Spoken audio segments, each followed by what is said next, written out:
Last time on Everdark, Damon got a chance to strut his stuff, though he seemed mostly amused by the vampire's reactions to his nakedness. He also learned more of the terrible things that had happened during his long sleep. When we joined Fiona Darksilver as she spied upon him, realizing at the last moment that Damon really is the Vampire King. Everdark, Episode 25. Fine. Julian awoke feeling luxuriously lazy. His naked limbs were lax beneath the soft-as-a-cloud comforter. The mattress beneath him cradled his body. He stretched his arms over his head and pointed his toes. There were no aches or pains, just comfort. He drew an arm down the bed beside him, looking for something, or really looking for someone. The mattress was cool. No one had lain there for some time. Damon was not there. Julian felt a subtle flutter of panic, but nothing major, because he felt the immortal in his head at that moment. Damon was nearby. He was meditating. Communing was the word that was sent through their bond. Julian didn't bother him further. He could sense that Damon was busy with this very important task. Everything was fine. The flutter went away as if it had never been. But Julian wondered at it a little. He had never been afraid to be alone. Though he and Christian were inseparable, they didn't crowd one another. When they were researching, for example, they could be in different parts of Wingate, his parents' home, and not see one another for hours. He was never panicky about it. But Damon not being there was unnerving. Julian opened his eyelids and looked around him. The room should have been perfectly dark. There were no windows or lights on, but he could still see. It wasn't seeing in the usual sense. It reminded him more of when they used their night vision cameras and there was a slight greenish tinge to everything. That's what he saw now, but quite a bit clearer. He sat up. The comforter tumbled down into his lap and lay there like a fallen cloud. He rubbed his face with one hand and it came back gritty. There was something on his chin and lips. He should clean himself up and go find Christian. With that in mind, Julian slid out of bed. He pulled on a pair of silk pants he found on the bench at the end of the bed that must have been left by one of the acolytes and padded towards where he remembered the bathroom being.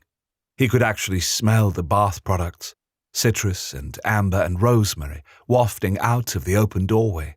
He didn't turn on any lights until he stepped onto the cool tiled floor of the bathroom. He then looked at himself in the mirror. Blood. He stumbled back, not stopping until he hit the far bathroom wall and cold marble sucked all the warmth from his skin. His face, chin, throat, and chest were smeared with dried blood. His lips and teeth were stained with it. Julian began to hyperventilate. He slowly reached one hand up to lightly touch his chin, but his fingers sprang away as if they had minds of their own. He knew that this was simply the blood from last night's feeding frenzy. At the time, it had been amazing. He'd felt almost high from it. Not just almost, but definitely high, trippy, drugged out. But even before the blood exchange had gone on, before he'd lost himself in the ecstasy of the feeding, he'd known that he was going to drink blood. But somehow, seeing the evidence of it all over his face and neck and chest was different. I'm a vampire, he thought. I'm really a vampire. I must drink human blood to survive. He both wanted and didn't want Damon there at that moment. He kept his emotions and thoughts tightly inside his own mind. He wasn't sure how the immortal would react to him freaking out about drinking blood. After all, that's what vampires did. That's how they lived. That's how they survived. And it was pleasurable. More than pleasurable. But it's reminding me now of what I thought about vampires before. That they're monsters. That I'm a monster. He closed his eyes for long moments. Damon had fed from multiple people the night before. Even through the haze, he remembered those people being fine afterward. They had enjoyed being drunk from. The pleasure on their faces had surprised and pleased him. After the feeding, they had been carried out, still alive and utterly well. Damon had not killed them. Julian had not been a part of murder or death. But it was still this knowledge that he was doing something that he would have considered disgusting just a few days ago that was rather shattering. He had gone with the flow, not really thinking too deeply about what he was doing. Maybe that was best, to just drift on the currents, because otherwise he would have to admit that he had become the very thing that had killed his parents. His eyelids flew open. Who had killed his parents? Balthazar? Someone in this house? Or maybe another vampire he'd yet to even hear of? Was he just going to let their deaths go because he was now the same as the creature that had taken their lives? He studied his red lips and pale skin beside it. He had never been very cognizant of his looks. He knew some people found him attractive, but when he looked into the mirror now, he was more than that. His skin had this luminosity that it hadn't before. He stifled the urge to issue a snort of laughter. He did sort of sparkle, but the blood that covered the lower half of his face did not look romantic or sexy. He looked inhuman. He heard a knock on the door, and Arceus's voice calling out, "Julian." Julian opened his mouth to answer, but he couldn't. The words seemed frozen in his throat. Then the horror at the thought that Arceus would see him like this, covered in blood and... "Julian?" He shut the bathroom door with vampire quickness just as Arceus stuck his head into the main room. "Julian, are you all right?" I'm... Julian shuddered. A full-body shudder. He rested his forearms on the door's surface. How could the man appear now? Just when he was having a breakdown? It was like Arceus knew. "Julian." Concern tinted Arceus's voice. He was much closer now, just outside the bathroom door. Julian could picture him, big, bearded face a few inches from the door, a concerned frown on his lips and a creased forehead. He had to say something to get the man to go away. It's okay, Arceus. I'm just... Julian went over to the sink and frantically turned on the faucet and tried to scrub the blood away. But there was so much of it.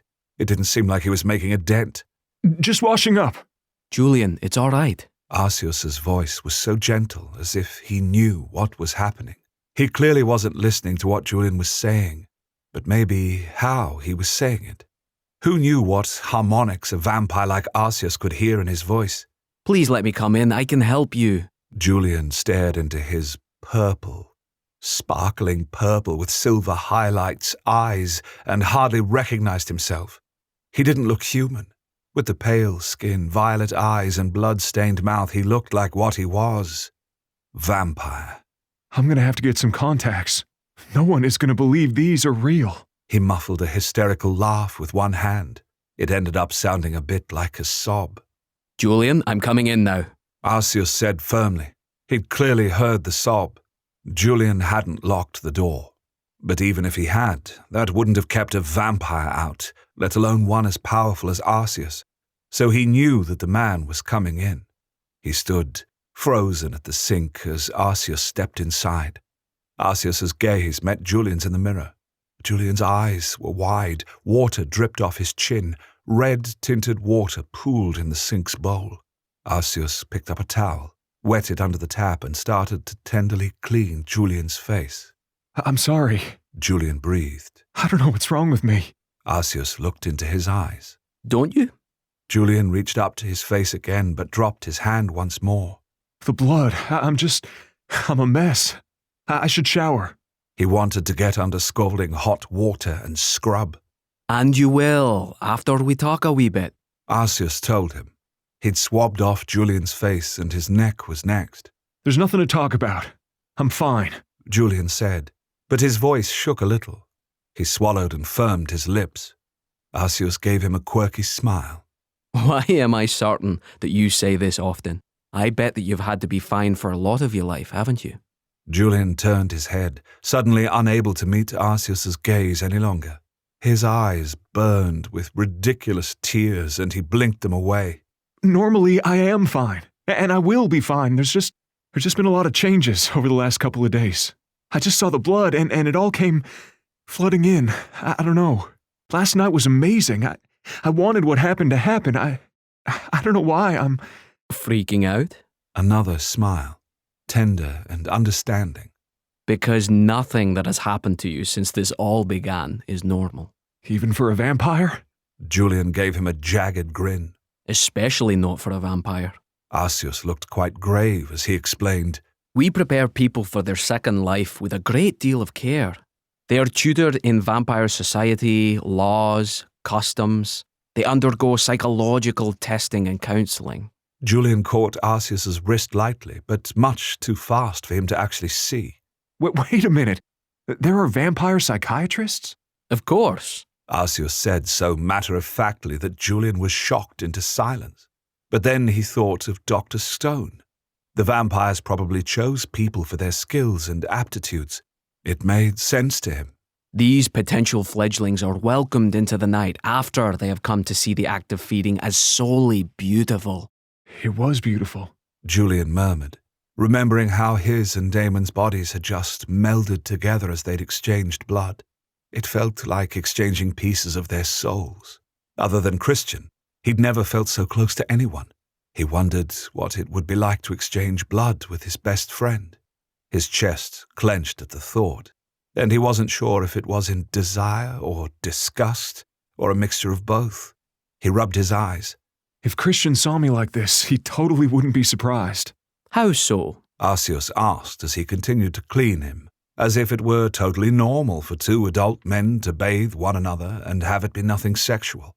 But the truth was that Julian just felt very safe with the vampire confessor. He sensed, no, he knew, that he was not in danger from this big bear of a man.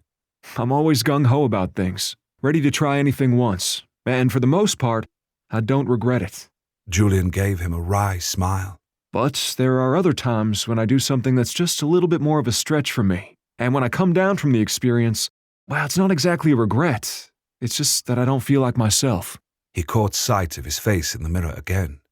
No longer was he covered in flaking, dried crimson, but instead was clean and looked somehow pure, especially with his strange eyes. Arceus touched the skin beneath one of his eyes. Beautiful, Arceus murmured. But they set me apart, even among vampires? Julian guessed. The confessor nodded. But I do not imagine that you ever cared to fit in. No, I never have. But I have a feeling that this may make things more difficult for House Ravenscroft. Last week, I urged anyone joining WraithRain.com as a member to explore my other gay serials. Today, I want to tell you about a completed werewolf romance story called Crimson. This was supposed to be a gay retelling of Little Red Riding Hood with werewolves. It didn't turn out that way, but it is a sweet and sexy tale of romance and found family. Here's the blurb. Gareth, alpha werewolf of the Cold Moon Pack, does not believe in mates. His friend went mad after his mate was killed, so Gareth resists love. But then he meets Jude Connor. Growing up an orphan, Jude experienced human cruelty and trusts no one. Still, he dreams of belonging to someone and being part of a family. Can he bring himself to trust Gareth and the Cold Moon Pack and make that dream a reality? Since this story is shorter at 47 chapters and not part of a larger story world, Crimson is a great place for new members to get started. If you do join us, I really hope you read this story and tell me what you think. Arceus nodded again. But it is something we must do. It is not something that we can shirk from. And I think, in the end, it will lead to good. The bear-like vampire shook himself. We have gone a wee bit off topic. We must talk about you and all of this. I'm good now. Julian held a hand out to show that he was steady as a rock. He only felt a little fragile, but he could hide that. Evidently, he was losing his touch at lying. Or Arceus was just a really good observer, as the confessor gave him a disbelieving look of furrowed brows and compressed lips. You went from not even knowing we existed, or worse, believing we did but hating us, to suddenly being one of us, more than one of us, the fledgling of the first among equals. Arceus pointed out. And that's just the start of what happened to you, isn't it? You were attacked. You thought your best friend was going to die. You then experienced your first feeding last night, one of the most unusual ones that I've ever experienced, and you claim to be fine. Is that about right? I think that just about sums it up. Julian nodded and let out an inappropriate laugh. Arceus's expression grew troubled. And then you woke up alone. This isn't Damon's fault. Julian found himself defending the immortal. Fault? No. Not understanding what a fledgling needs? What a former human needs? Arceus didn't answer these questions out loud, but Julian could see the answers in his eyes. He's communing or something. It's important. And that is why I'm not bringing him in here this instant. Arceus answered. You would drag him in here by his ear? Julian gave a disbelieving smile. I thought you worship him or something. He is our progenitor. Arceus intoned as if this were a schoolroom. He holds answers to questions we haven't even thought to ask about ourselves. He has lived countless ages. He has much wisdom to impart. And, from what I've seen of him, he is worthy of respect and worship. But that does not mean he is infallible. He's not. I mean, he's great, but he's not perfect. Julian looked down at his bare feet. His toes gripped the cool tile. But I know that he wouldn't do anything to hurt me. We're figuring out this fledgling thing together. And I'm cool with what he's doing. Julian felt like he was protesting too much on Damon's behalf. He remembered that faint panic. He firmed his shoulders. He wasn't a child any longer. Damon was not his parent. He could stand on his own 2 feet. He had gone to countless countries around the world, entered night-shrouded tombs, run from men with guns, climbed snow-chilled mountains, spelunked in forgotten caves, scuba-dived over 100 feet down, and so much more. He wasn't a wilting flower. How could he be so much stronger as a vampire, but feel weaker in this one thing, at least, than he had as a human? And I'm guessing you're hiding from him these turbulent feelings you're experiencing. Arceus looked rather stern. I'm fine. Now. Arceus gave out a long, suffering sigh. Somehow that made Julian feel warm inside. He imagined that Arceus made this sound often with those he cared for. You're Damon's first fledgling. Though he witnessed the other immortals creating their own, he would not know exactly what to do. Arceus explained. He is still new at this. He needs guidance. And you're going to give it to him? This had another genuine smile dawning on Julian's lips. He could well imagine the bear-like vampire, hands on hips, telling Damon to go cuddle with his fledgling or else. It was a ridiculous image, one that would never happen, but it cheered him nonetheless. I will give him my advice. I just took him to the garden and came back here to get him his coat. I think you should accompany me to see him. Arceus told him as he finished off drying Julian's chest with another towel. Julian frowned even as his heart rate sped up a little at seeing Damon. He loves that coat, though. Really, he needs some modern-styled clothes. At least the fur is warm. Yes, he's quite fond of it. Arceus's tone was dry as he reminded Julian, Vampires don't feel the cold as humans do, and I think that Damon may feel it even less. He's out there, right now, naked. It took Julian a few beats to understand what Arceus had said. His eyebrows crawled up into his hairline. Naked? Outside in the garden? Yes. He just walked on out there with you to the garden totally naked? Julian really had to understand things. Yes. Okay. Indeed. Vampires are probably beyond modesty and all that. I mean, right? Julian asked. Yet at the same time, Julian had the ridiculous urge to stomp out into the garden with a very large blanket and wrap Damon in it. He also had an equal urge to start laughing uproariously, as Arceus, on the one hand, didn't seem fazed, but on the other, seemed scandalized at the same time. We are, though some are more modest than others. Arceus paused, then added, I think it is simply surprising because seeing Damon unclothed is, well, worshipful. That had Julian's eyebrows rising again. Then he admitted, He's really hot. I mean, really. He is perfection, and he is our progenitor, and the first among equals, and... It's like royalty walking around nude in front of the subjects, right? Something like that? Julian clarified. In fact, royals did many things nude in front of their servants. Julian held up a hand. I don't want to know. Let's see what we can do about our particular royal and this nude thing. Why don't you go brush your teeth and freshen up while I go get his robe? Arceus suggested. Sounds good. He answered.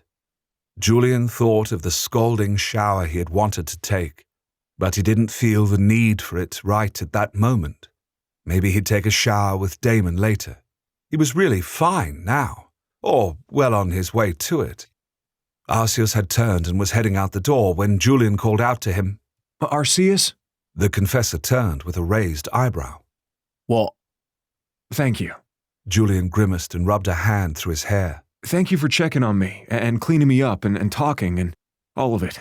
There's no need for thanks. In a house, we support one another. Arceus said with another kind smile. Yeah, but Damon and I aren't House Ravenscroft. Julian hated saying that, but it was true. Arceus spoke carefully. In a way, you're of every house and bloodline, Julian. Being Damon's fledgling, you are connected to us all and should be welcomed by us all.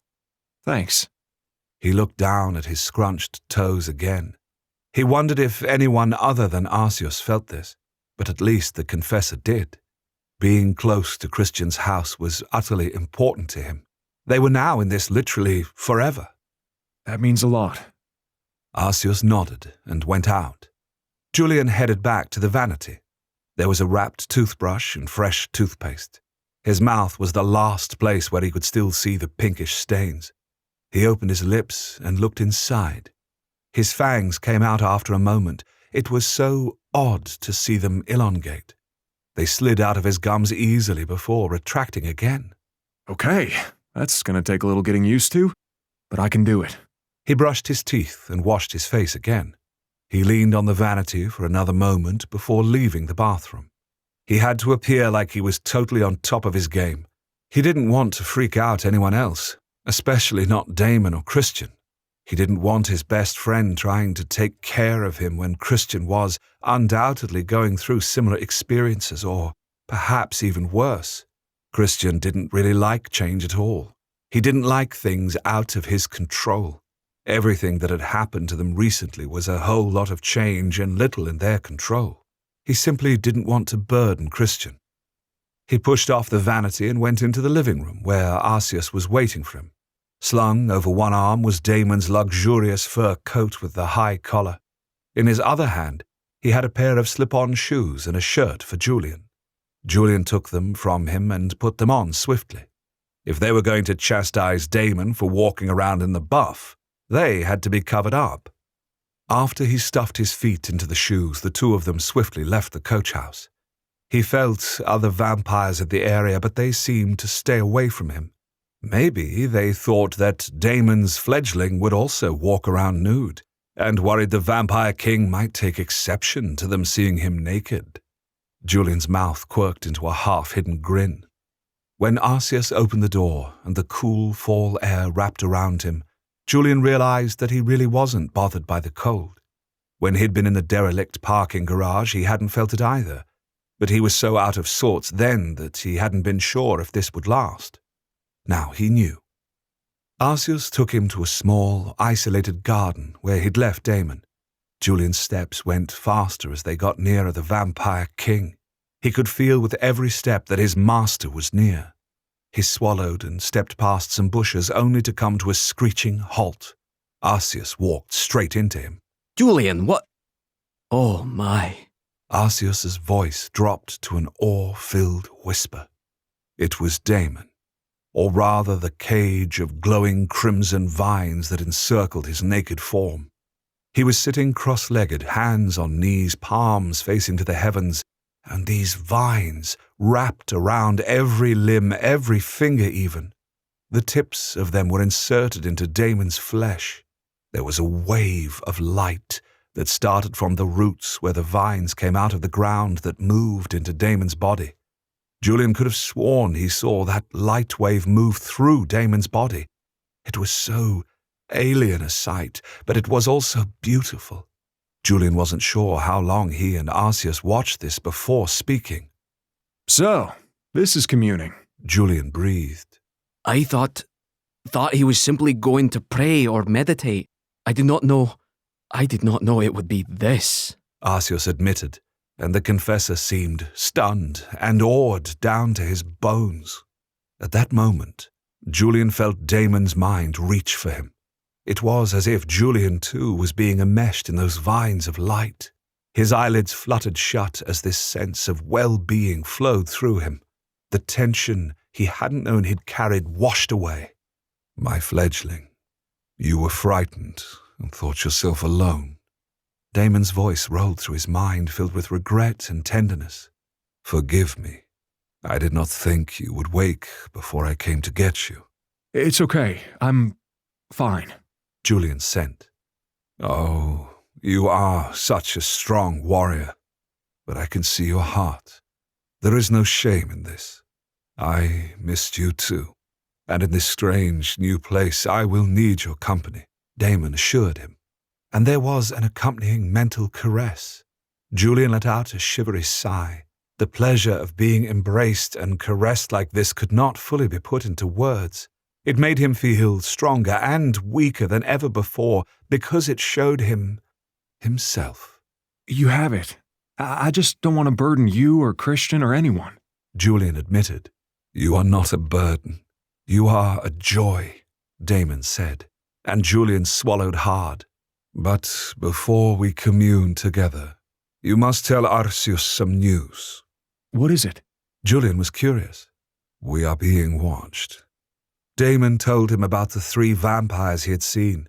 He especially described a beautiful black woman who had appeared to be in charge. Julian opened his eyes only to find Arceus glancing between himself and Damon. "You were speaking to him?" Arceus asked. Julian nodded. He felt a little distanced from his body and the rest of the world. He was still enmeshed in the vampire king's mental embrace, but he had to tell Arceus this news. So he did. With every word, Arceus's awe was replaced by alarm. Finally, at the description of the beautiful black woman, his expression grew grim. You know her? Julian asked. Arceus nodded. "Stay with Damon. I must go speak with Balthazar. The woman you saw is a powerful, influential confessor. If she knows about Damon, then the preceptor Caemon Losis knows as well." And that's not a good thing? Julian guessed. Arceus looked grimmer still. "No, not at all." Join us next time for episode 26, Eiros. If you don't think of yourself as that much of a reader, I understand. I don't think of myself as a typical author either. I'm a storyteller, and my only goal is to entertain you with exciting tales of romance and adventure, just like Everdark. I write what I like to read, and that's why you get hot heroes and badass villains, magical powers, fantasy worlds, and, of course, cliffhangers. It's a lot of fun for everyone, and I hope you decide to join in. The Everdark podcast by Ex Aratare is performed by Edward Fox, Adam Riley, Jay Thillis, Bruno Devant, Kelly Michaels, and Hannah Hart, with Liz Gentle as Seer. Edited by Matthew Prince, continuity by Adrielle Wiggins. Everdark is produced by Wraith Rain Publishing in association with Her Grace Reed Studios. Copyright 2022 by Wraith Rain Publishing. Last on Everdark, Julian wakes up to his first non-desperate night as a vampire and freaks out. Arceus comforts him before bringing Julian to Damon as he communes with the earth. When Arceus learns of Fiona's spying, he realizes that others must know of Damon's existence. Everdark, Episode 26, Eiros. Balthazar was smiling. It was a huge smile that actually had his face aching a little bit, but he couldn't help it. The night before, Christian had fed from his throat willingly, and this night, Christian had seemed pleased to see him when he'd checked in on his fledgling in Christian's bedroom. When he'd knocked on Christian's bedroom door that evening, Christian had called for him to come in. He'd found his beautiful, particular fledgling about to get in the shower. Not undressed, alas, but in a pair of sleep pants and a t-shirt. Balthazar had not ogled. It was tough, but he'd managed to keep his gaze on Christian's face. Not that this was necessarily difficult, mind you, as he adored that face, with the blonde curls flowing over the noble brow and glittering silver eyes, but still. Yet he was rewarded for his innocent behavior by Christian promising to join him later. He'd promised with a smile. Balthazar manfully further resisted the urge to ask if he could join Christian in the shower. He was quite proud of himself that his face had remained a placid mask. Yet Christian had given him a slight, narrow-eyed glance at one point, as if he guessed what was on the vampire lord's mind. But Christian's mood had not soured towards him, so that was all right then. There would definitely be more feeding tonight, as Christian needed to be fed every cycle. Maybe another sip from his throat, maybe another kiss. Now he only had to figure out if they had to hunt again, or if Damon had left any of the acolytes in any state to be fed from by others. He actually was hoping that they had to go on a hunting trip again. That had seemed to make them closer. Christian loved to learn, and teaching him was a pleasure. Maybe he should take Christian to the Asher blood den that night.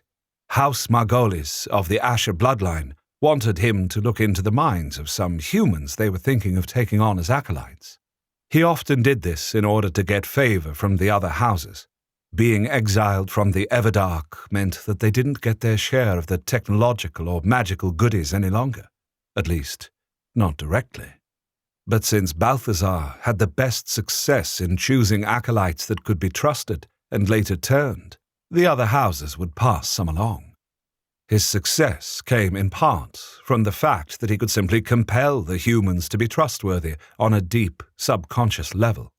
Though there were always somewhere that compulsion wouldn't be as successful, that meant they were intent on causing trouble and should be weeded anyway. This service had paid off in spades, though with Damon now a guest in his house and Nightvarlen potentially open to them, he wondered how much they would need these other houses any longer. But then again, Damon had quite the appetite and potential needs, so he would keep all lines of communication open. Yet thinking of Damon and acolytes made him think of Ray. His mouth flattened again. They would have to replace Ray. Maybe tonight he could also start to look for prospective candidates. He wondered how Christian would take to that task. He thought that Christian might be a natural at reading people, but he knew that his fledgling still wasn't comfortable with the whole idea of acolytes. It was as he was making his way down the south hallway that he noticed members of his house clustered together, looking at their phones or tablets. They quickly lowered them as soon as they saw him and pretended to have not been looking at them at all. This suspicious activity had him frowning. He'd left his phone in his room, finding it best to spend as much time unplugged as he could. He had discovered, much to his annoyance, that he could easily become addicted to sleek and shiny electronics, so he chose not to have them on him at all times. But clearly something was fascinating to his people. He saw Riley up ahead. She had hardly left her mistress's side since she was struck down. Yet another thing he had to do was visit Elena, and he noted that the teenage vampire looked a little paler than she should. He would have to force her to eat. But then he noticed that Riley, too, had quickly hid her phone. That meant one thing. They were using the app that Riley had designed, and he had forbidden them to use. Well, he hadn't forbidden it exactly, but the deal was that no electronic device was to record anything about vampire kind. The app that Riley had put together didn't record, but only live-streamed to House Ravenscroft. But there were so many ways that could go really wrong. Enough is enough, he thought. Show me what's so interesting to all of you. He extended his arm towards her and waggled his fingers. She made a faint grimace. Then she got out her phone and tapped on one of the icons before handing it to him. She quickly said, "It's not being recorded anywhere, and it's only for the house, so no one else can see. So it's perfectly secure. I know you don't like it, but..." "Nothing is perfectly secure. You've told me that yourself." He took the phone from her, more alarmed now than simply interested. What he saw on the screen made no sense to him at first. It was Damon, surrounded by glowing tentacles. Was his guest being attacked? His head jerked up. "Where is this? How could you be watching this and not helping him? He's in the garden. It's okay. He's just communing is what Arceus told us. It's a natural thing. Crazy, right? I mean, we're vampires. Last thing I thought was we had a connection to the earth. Arceus didn't want Damon to be crowded, so Cecily is streaming it. Tell her to stop, right now. And no one else is to send this out to anyone, he shouted. Okay, but I told you it can't be recorded. Balthazar was halfway down the hall as she called the last part after him. Riley, just do it! Secrecy was key for the survival of his house, not to mention Damon and Julian's safety. All it would take was for one of his house in a religious fervor to take a screenshot or record Damon and send it out to other vampires, and all would be lost. He broke into a run. He burst out the back doors into the garden and headed to the small side garden, where it had looked like Damon was communing or being killed by tentacles. As to which was correct, he estimated it was 6 of one, half a dozen of the other. He found Arceus and Julian talking while Damon was still on the ground with the red glowing vines all around him. It was clear from their behavior that Damon was fine, despite this bizarre and almost beautiful display. Balthazar found that he had to tear his gaze away from the softly pulsing vines. He was getting lost into an almost meditative state from simply looking up on them. Instead, he focused on the other vampires in the garden. Cecily was just pulling down her phone and stopping the live stream to the house. Riley had done as he asked. Sophia Strange was also there, her hands linked together behind her lower back, dressed in one of her adorable anime girl outfits of pink polka-dotted dress, cute boots, and perfect hair. She was rocking from side to side as she watched Damon with a small smile on her lips. Cecily, her platinum blonde hair in pigtails, with big blue eyes rather like a china doll's, guiltily looked over at him. I'm sorry, Balthazar. Her whispery voice rose as loud as it normally ever got. Damon said it was okay to watch. Balthazar put up a hand to silence her.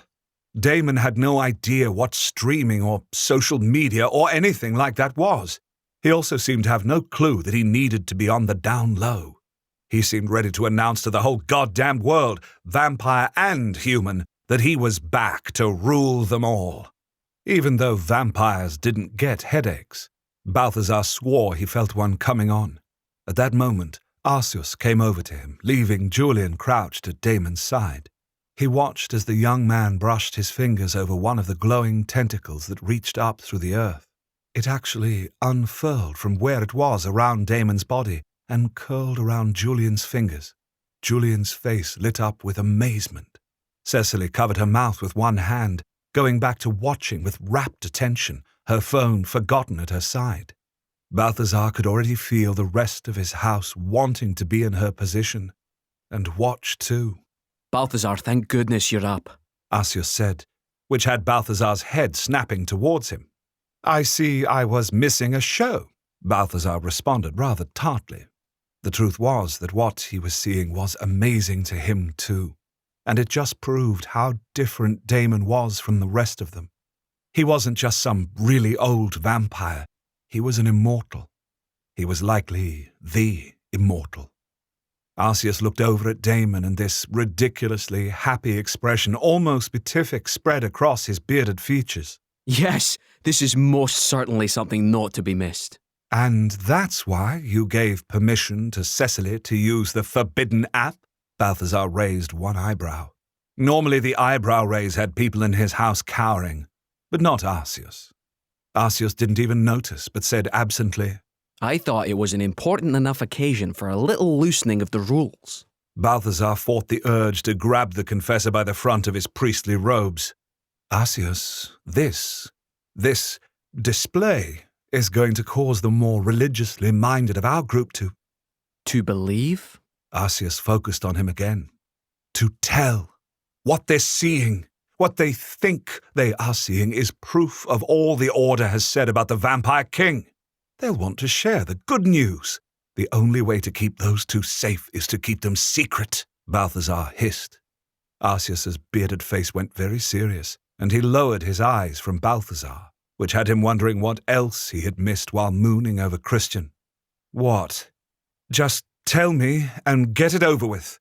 I don't want the bad news coming in dribs and drabs. The Order already knows they are here. Arceus mumbled. What? Balthazar's voice was a bare whisper. Fiona and the two confessors who attacked Julian in the Siren Blood Den were watching us from the Gioge house. Arceus jerked his head towards the home just a mile and a half away. Balthazar let out a string of curse words.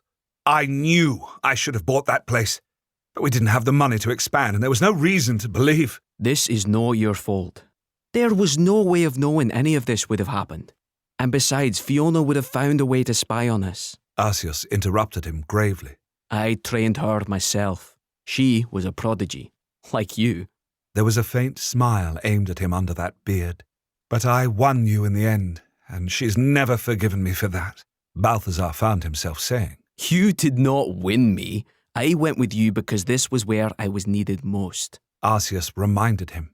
I won you in her mind, Arceus. Whatever benign caste you wish to place this in, it does not matter. What she thinks does. Balthazar pointed out and scrubbed his face with both hands. This was bad. Impossibly bad. If he was to have an arch-enemy, it would be Fiona Darksilver. And what an arch-enemy she was. Intensely intelligent, driven, and zealous in her beliefs. She would never give up on a task, especially not one given to her by the Order, by Caemon Losus. For new members, it can be overwhelming to get hit with my entire story archive at once. So I want to tell you about one of my greatest hits, The Elven King's Blade. Like Crimson, it is completed, and it also stands alone as not part of a larger world. But unlike Crimson, it's high fantasy, so it's twice as long at 96 chapters. Here's the blurb. Elven King Athodin and modern human Kieran are unknowingly bonded across realms, but unless they complete the bond, they will die. Discovering his blade as human is impossible for Athodin to accept. For Kieran's part, accepting his fate to save an elven kingdom is just as hard to take. The Elven King's Blade is a fan favorite, and I hope you check it out if you decide to become a member of my serial website, wraithrain.com. Was she just watching you for fun? Or do you think that Caemon was behind this? He asked this, but he already knew the answer. If this had been some kind of lovesick viewing of her former mentor, she would have done it alone. She wouldn't have brought two other confessors with her, especially not the same ones that had attacked Julian. All of this, from the deaths of Heath and Serena to the disappearance of Timothy, made him realize that the Order had continued to watch him despite the exile. That sense of being in a fishbowl angered him. When Arceus opened his lips to speak, Balthazar waved him off. Don't answer that. I know she was here for Caemon. Where is she now? Can we intercept her? There's no need for that. It was Sophia who spoke, in that sweet little girl voice of hers. She had walked up to them on silent feet and was standing there, still swaying with that peculiar smile on her lips. You don't need to be afraid. Balthazar's eyebrows crawled into his hairline. Really? And why is that? Because this is how it's supposed to go. She beamed, her eyes closing as she was smiling so hard. This is the beginning of the end of the beginning. Okay. He turned back to Arceus, not trusting Sophia to make sense. He doubted that seers ever really did. Seeing the future was bound to drive a person mad. It had clearly sent Sophia around the bend long ago. I know you don't believe me. She said, still beaming. But you will. Balthazar didn't answer this. Instead, he was raking his fingers through his hair as he thought of the compound being rushed by who knew how many confessors. Despite them being priests, they were trained for combat. The Order saw itself as warriors first and foremost for the faith. How ironic that they want to destroy the person that they worship. But a dead god is so much easier to control than a pesky live one who might not share your ideas about how things should be. And God forbid, might want to run things himself. He glanced at Damon and frowned. Whether he believed in Damon or not, The order clearly did. Arceus, we need to prepare for an attack. I don't know. There is no need to fear a large-scale invasion. It was Damon who spoke. His voice was so arresting, despite Balthazar's best attempts not to admire it. Both he and Arceus turned to look at the vampire king. Damon began to stand. At that same moment, Christian came jogging up to him. What's going on, Balthazar? The house is all in an uproar. Nobody's gone after Damon or Julian again, have they? Oh my God. That was the moment that Christian caught sight of Damon, rising up, naked but still covered in the crimson vines. They all watched as the vines broke apart into embers. The red embers drifted up into the night sky. Beautiful, Arceus murmured. Balthazar had thought many things about being a vampire, but while he had thought that vampires could be beautiful, he didn't think of them as bringing many beautiful things into the world. They were creatures of death. But this proved him wrong, and he wasn't sad about being wrong at all. Christian laced their fingers together as he continued to stare at Damon. Looking down into his fledgling's face, he could tell that Christian felt it was beautiful too. When the last of the vines had disappeared and the embers were too far away to see any longer, Julian slid that ridiculous fur coat onto Damon's naked form. The man was built. He'd give him that. He also had to reluctantly admit that Damon somehow appeared kingly, even when he was naked with a fur coat on. Damon brushed his knuckles over Julian's cheek before giving him a sweet kiss. Julian looked a little dazed after the kiss, but Balthazar admired the fact that the young man got his composure back right away. Julian knew that important things were happening, and he had to be clear.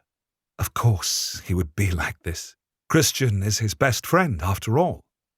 Why do you say that there will be no invasion? Balthazar got out, his voice only catching slightly. Because if they intended to storm this location, they would have come directly to the front gate to speak with you. But they chose secrecy, Damon said, then continued.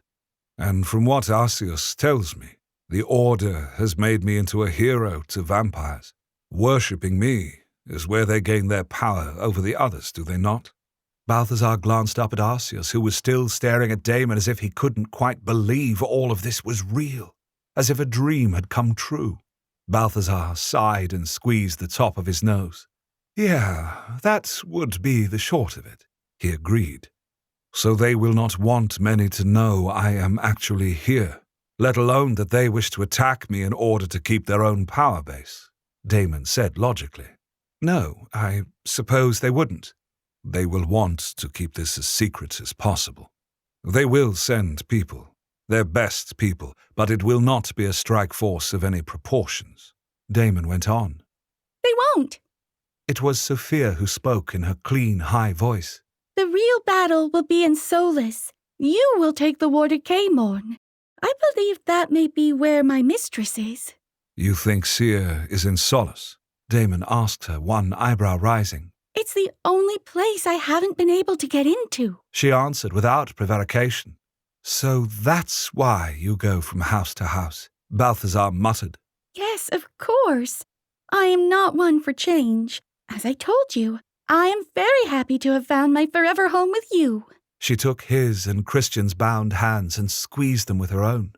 His fledgling was looking at her with a half-fond, half-confused expression that Balthazar was sure was on his own face. She was like a pet who had finally been chosen. Well, you know we are honored to have you, Balthazar told her. Aw, you're so sweet. She gave him one of those eye-closing, beaming smiles again. Balthazar turned back to Damon. You're likely right that they won't come en masse, but they will come. I need to bulk up our defenses. You're not at full power, I take it? No. I am much better than I was, Damon answered. Damon had slid an arm around Julian's shoulders. Balthazar noted that Julian and Christian were looking at one another, and some silent best friends connection was going on there. He was sure they'd be talking between themselves, heads together soon enough. I am actually strong enough to give you a gift. Your whole house, a gift, Damon said. Balthazar frowned even as something inside him tingled. Could it be some technology or magic from Everdark? Could it be access to Nightvarlen right this moment? Balthazar found himself asking about the latter. Would it not be safer for us to go to Nightvarlen while you recover your full strength? Then, when you're ready, we can sally forth against all enemies. He said us, and not just Damon and Julian. He would not have himself or his people left as sitting ducks for confessors to come pick off. Damon shook his head. I cannot return to Nightvarlen at this time. My strength must be established here, he said simply. The gift I will give you is of oneness. Oneness? Balthazar's eyebrows crawled into his hairline again. What the hell was oneness? Was it bogus? But Sophia did know what it was. She clapped her hands together and jumped up and down. Really? You're gonna do that? You think he's ready? Damon smiled indulgently at her. I think Balthazar is worthy, don't you? She nodded. Yes, I do. She turned shining eyes upon Balthazar. Oh, this is so amazing. You're so lucky and blessed for him to do this. Balthazar turned towards Arceus, his brow furrowed with even greater confusion. The confessor looked confused too, which made him feel a little better. What is oneness? Julian asked Damon. I will explain, but first, I must bring everyone here so that they can understand what I am about to do as well. Damon answered him. And then there was this thrum in the air. Balthazar almost wanted to run to Damon's side at that point, but he was able to resist it as he was already only a few feet away. But the rest of the house came rushing to them. Soon every bit of the garden was filled with the shining silver eyes of vampires. Damon gestured for Balthazar to stand beside him. Balthazar tugged Christian with him. Whatever this gift was, he wanted Christian to partake in it too, as a new fledgling Christian was still very weak and needed all the power he could get. When they reached Damon's side, the Vampire King began to speak. I wish you all to know how grateful I am for your welcome and your hospitality. I would never repay your kindness with danger of any sort, but there are those who do not wish for my return. Balthazar saw nodding heads all around. He was a little leery of Damon telling all his house about the danger, but really, it had to be done. He was going to have done so himself at the meeting he was to have after this. While I am not at full strength, I am a formidable opponent, especially against those who do not believe in me and underestimate what I can do. Damon continued. Considering that had just happened last night in their front room, Balthazar tended to agree. But I am not at each of your sides during each moment. You need to be strong against those who would attack you to get to me, Damon said, and there was a tenseness in the crowd. That is why I wish to offer you something that will aid you in fighting any enemy, the strength of each other. It seemed to Balthazar that all the vampires were holding their breaths. I know some of the abuses that Master Roan Tithe inflicted upon you.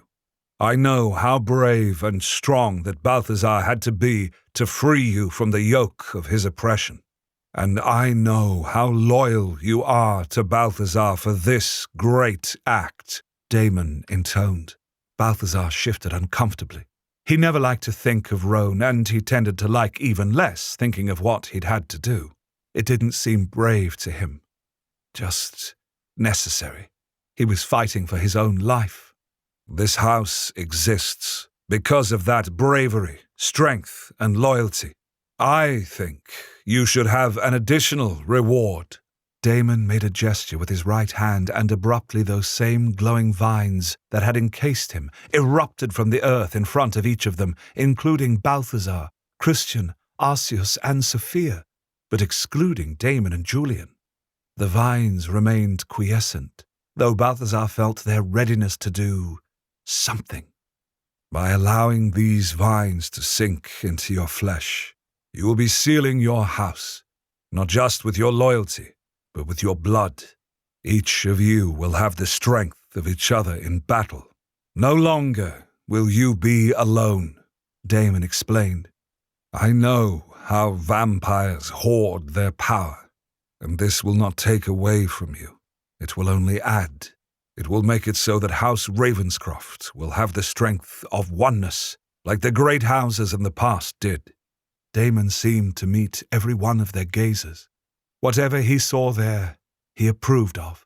Balthazar could feel his house's approval of this move. He, too, felt an eagerness for this. This oneness was something that he'd heard about in stories, and not under that name, but had thought was a myth. Evidently, it was not. All who wish to be a part of this need simply extend their hands. I will do the rest, Damon informed them. Balthazar was pleased to see that every member of his house extended their hand. He and Christian did the same, other hands still linked at the same time. The vines immediately wrapped around each of their wrists. The sensation was strange. The vines were smooth and warm, almost rubbery in texture, but their tips slid into his flesh. He gave a little gasp of pain. They were razor sharp. But the pain was all but forgotten when he suddenly had the sense of every one of his house members. It was as if all their minds were pressed against him in warm mental embraces. He felt Arceus's bear-like strength, Sophia's amazing intellect, Riley's inquisitiveness, and Christian's amazingly beautiful mind. Power swelled up inside of him like a rising tide. It seemed to cover him, fill him, overtake him. All of his house was with him. He was with them. And he felt the blood, the Eiros blood in their veins, and he... Damon's hand was suddenly on his shoulder. His red-eyed gaze met Balthazar's. Calm yourself. Calm. Do not reach for them yet. You are not ready, old friend. I will help you find your way. Balthazar blinked, and he saw that the vines had done that breaking apart and turning into embers thing again and were drifting away. All the vampires in the garden were laughing and talking and crying and joyous and awed. They'd had this experience that had drawn them all together. He'd had it too, but there had been something more, something that Damon had stopped him from reaching. Christian was looking at him concernedly. Balthazar gave Damon a quizzical look. What do you mean by calling me old friend? Balthazar asked him. Damon did not speak out loud. He spoke into Balthazar's mind alone. I should have recognized you. I am sorry I didn't. I blame the insanity of this awakening. I hope you will forgive me. Eiros. Join us next time for episode 27, From Blue to Red. If you don't think of yourself as that much of a reader, I understand. I don't think of myself as a typical author either. I'm a storyteller, and my only goal is to entertain you with exciting tales of romance and adventure, just like Everdark. I write what I like to read, and that's why you get hot heroes and badass villains, magical powers, fantasy worlds, and, of course, cliffhangers. It's a lot of fun for everyone, and I hope you decide to join in. The Everdark podcast by X Aratare is performed by Edward Fox, Adam Riley, Jay Thillis, Bruno Devant, Kelly Michaels, and Hannah Hart, with Liz Gentle as Seer.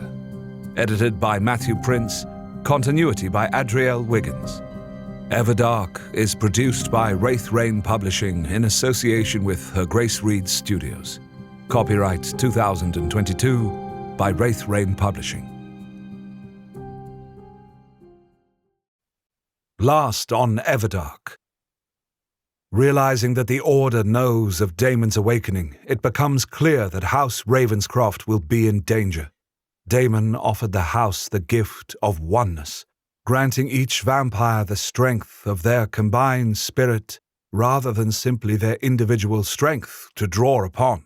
But the most shocking revelation of all is that Damon recognizes that Balthazar is the immortal Eiros reborn. Everdark, Episode 27, From Blue to Red. Caemorn grinned as he rode deeper into Solace's woods on his steed, Naboa. Naboa was the color of mist and ran as fast as the rainstorms that sometimes lashed the Order's city. The twin werewolf brothers Tarn and Farun, whom he had sealed in their werewolf forms, flanked him, their tongues lolled out to taste the air. They were on a hunt. Caemorn adjusted his grip on the long spear known as Borage. The spear glowed with a soft blue-white light, and that glow would increase the closer it was to the wielder's chosen prey. He'd found it in the armory in the spire. There were many powerful magical weapons there that Seer's people had for some unknown reason not used in their fight against the Order so long ago. The weapons were powerful, but also dangerous to the user. Many vampires had died trying to wield them, but there were a few weapons, like Barrage, that could be used without any fear. Yet he was certain that Seer and her people would have known the ways the others could have been used safely. He saw Barrage glowing hotter in his hand, and he knew that his prey was near. He had been tracking a creature known as a night hag for the past 2 hours. The creature looked like an elderly woman, swathed in ancient tattered robes, but she could spring great distances and ran like the wind. Her fingertips were blackened, poisonous claws. The long, yellowed toenails of her feet could disembowel a man in 3 seconds flat.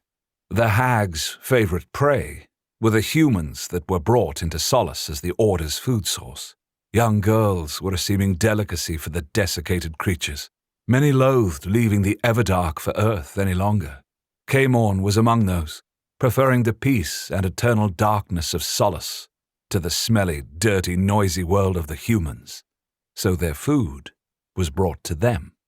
Normally the beings that lived in the Everdark stayed away from the city, but not the hags. They were attracted to life. They drank the blood of their victims like the vampires did, but they didn't stop there. They drained their victims dry and then would feast on the flesh and organs. They would break their victims' bones open and suck out the marrow. A human in their grasp would be plucked clean in an hour, and no matter how much they ate, they were always hungry. The one he was tracking had managed to filch a young woman who had been walking in the gardens that surrounded the base of the spire. Tarn had found what remained of her, just a long, slender arm the color of alabaster, and brought it to him. He had recognized the scent of decay that the hags always left behind. He dipped the tip of Barrage into one of the gnawed portions of the arm to give it a taste of the hag, and then they'd gone on the hunt. Caemorn loved to wander far into the seemingly endless woods that surrounded Solace. Because no sun ever shone here, there was no clock in the back of his mind telling him he must find shelter. He could just go on, sleeping whenever he wished, often in the boughs of the huge trees. Despite living in Solace for over 10,000 years, the whole world had not been seen. In fact, only a small portion of it had been. The truth was it was too dangerous. Once out of the view of the city, the Everdark was wild, utterly untamed. Creatures far more fearsome than the night hags moved under the thick canopy of trees, or swam in the seemingly endless black and silver oceans, or hid beneath the sands of deserts so vast that they could have swallowed the Sahara whole. Many vampire explorers had set out to see if they could reach the other vampire cities in the Everdark, to prove or disprove the hypothesis that each city was its own pocket universe that didn't touch another. But none of them ever saw the entirety of the planet. Most never came back, and those that did, those that had gone far, when they returned were different. They spoke only in whispers of what they'd seen, whispered words that made no sense. When Caemorn had hired a powerful Eiros vampire to search the mind of one of those explorers, both vampires had gone mad and had to be put down. Such a thing was never attempted again. Even trying to interrogate the soul of this explorer had led many a Kali vampire to retreat to her tower room and never come out.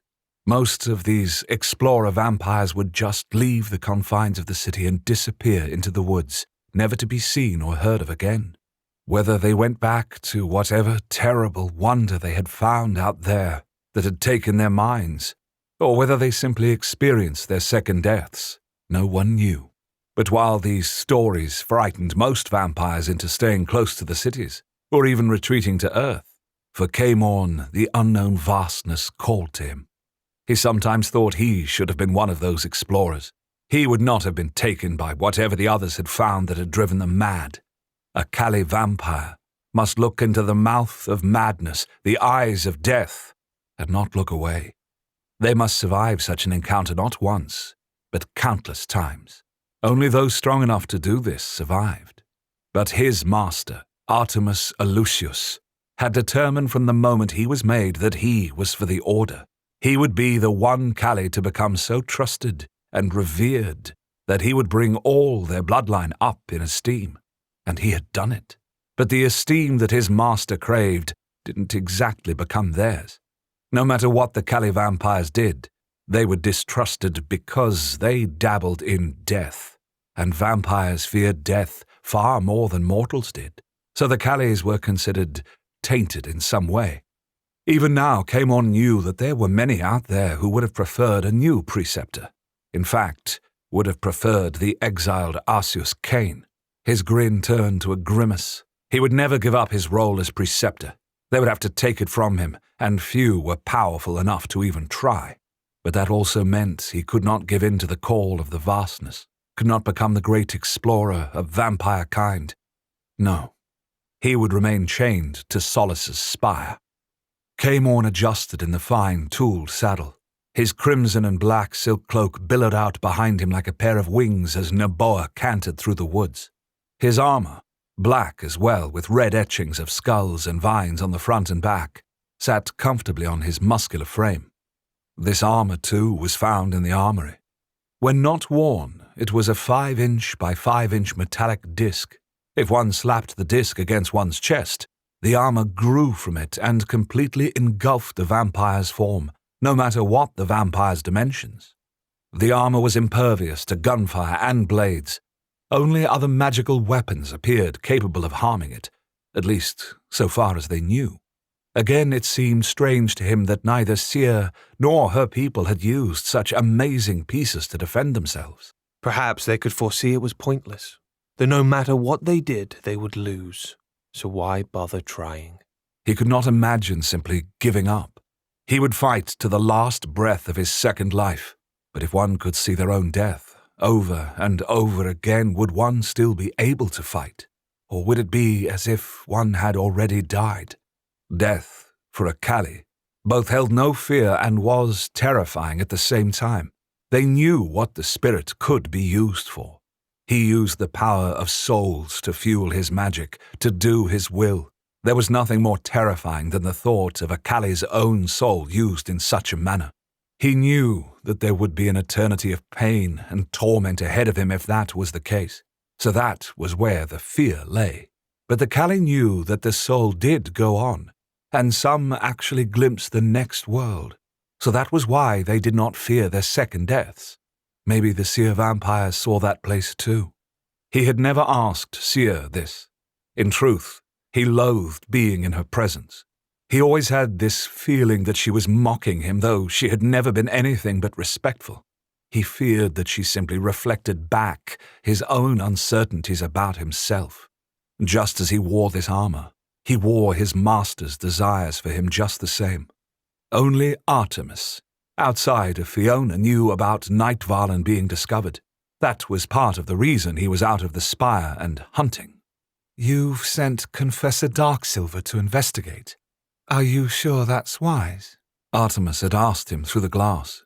Every city had at least one glass. Many had far more. They were the Skypes of Everdark, allowing one to speak and see another person between the cities.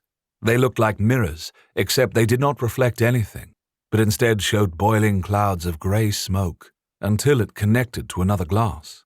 Fiona has a brilliant tactical mind and she keeps secrets well. Caemorn had tried to resist his voice from tightening at the criticism. Even though he was over 1,400 years old and preceptor, Artemis still treated him as if he were the newest of fledglings.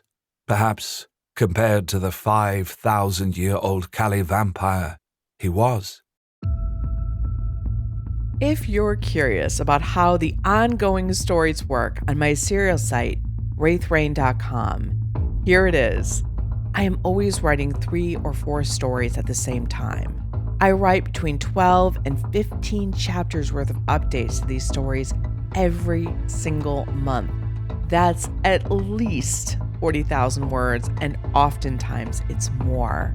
The moment a chapter is done, I post it for my members to read and react to with comments. How do member comments affect my writing? A ton.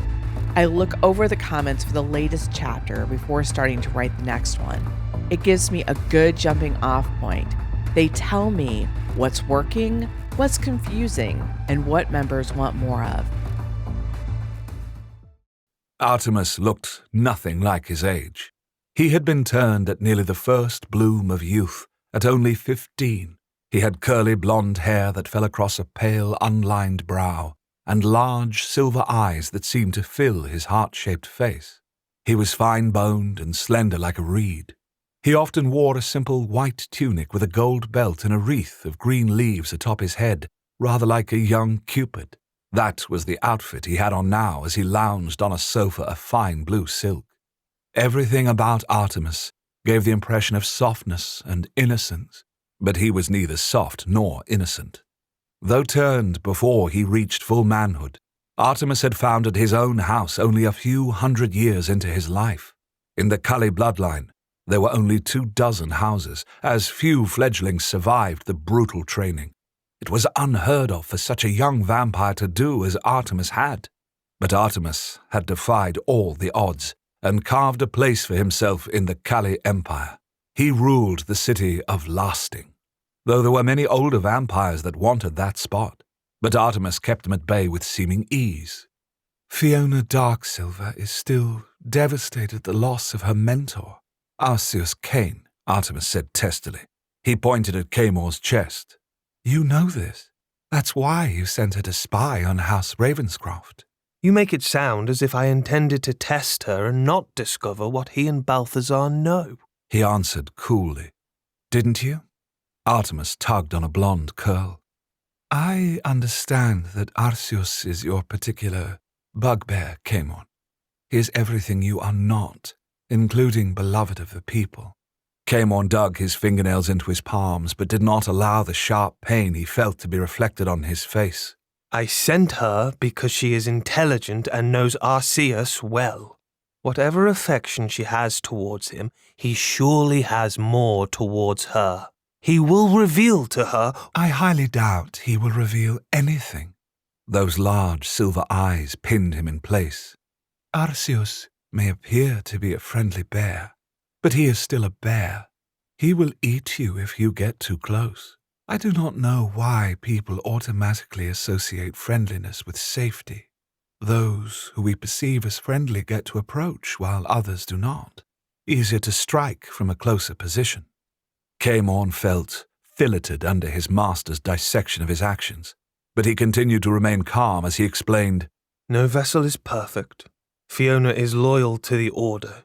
She is very pious. I balanced that against her relationship with Arceus. It was the best choice. Artemis regarded him silently, one hand twirling a lock of that pure gold hair. Yes, I can see that you attempted to act for the best, but this whole situation feels like we are riding a knife's edge, Kamor. Fail, and you do more than simply disappoint me. Not that disappointing Artemis wasn't extremely dangerous in and of itself, but that remains. I realize that, Kamor answered, but found that his mouth kept moving. Perhaps it was unwise for you to insist that I kill the Harrows. Artemis went very still and looked more like one of those Greek statues he seemed to pattern himself after. Oh? Kamor licked dry lips, but now that he had said it, he might as well go on with it. Without his parents' deaths, Julian Harrow would never have become hellbent on discovering our existence. And you think the Harrows themselves would have let go of this rabbit after they had found Nightvarlin? Artemis's tone was almost curious, as if he were considering what Caemon was saying. We could have made them forget, with the assistance of an Iros. There is only one Iros vampire that could have ensured the people of the Harrow's mental strength never remembered, and did not go mad or simple from the process.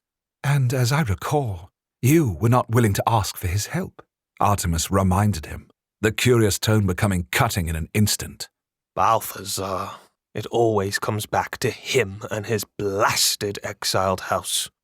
He would have demanded readmittance to the Everdark. We could not do that, and to have him know about Nightvarlin's existence... But I am betting he does know about it now. If the rumors are to be believed, Julian is Damon's fledgling and Christian is his. Artemis shook his head and his golden curls bounced becomingly. He almost looked cute. Caemon wished he could rip those locks off. We'll know more when Fiona reports in, he answered neutrally. He refused to believe anything until he heard it directly from her. I expect to hear from you as soon as that happens, Artemis said sternly. Of course. The glass had gone dark as the connection was cut. Caemon's shoulders slumped as the tension drained out of him. Artemis was not faithful. He had never believed in the godliness of any of the immortals. He had never believed that Damon had saved the vampires from the immortals' deprivations during the war. In fact, he believed that everything they thought about the immortals was false. After all, if they were so powerful, how could they keep Seer locked up for so long? He had repeatedly pointed out to Caemon that Damon's alleged special power, Armageddon, was simply made up. The word Armageddon is a Hebrew word associated with the second coming of Christ. Damon was long asleep when the humans, Jesus, allegedly walked the earth, Artemis had said with a dismissive wave of his hand. Perhaps the name is simply new, but the power is old, Caemon had suggested. But Artemis had dismissed that possibility. Even if what you are saying is true, then the vampires who would have seen it would not have likely been old enough to have seen Damon use it. There are none of our kind still existing from that age, none that aren't mad as hatters. Yet Caemon knew that most vampires wouldn't take that critical view of Damon that Artemis had. Most were young and impressionable. They had been filled from the beginning of their second lives with the stories of Damon saving them. The Order had made sure of that.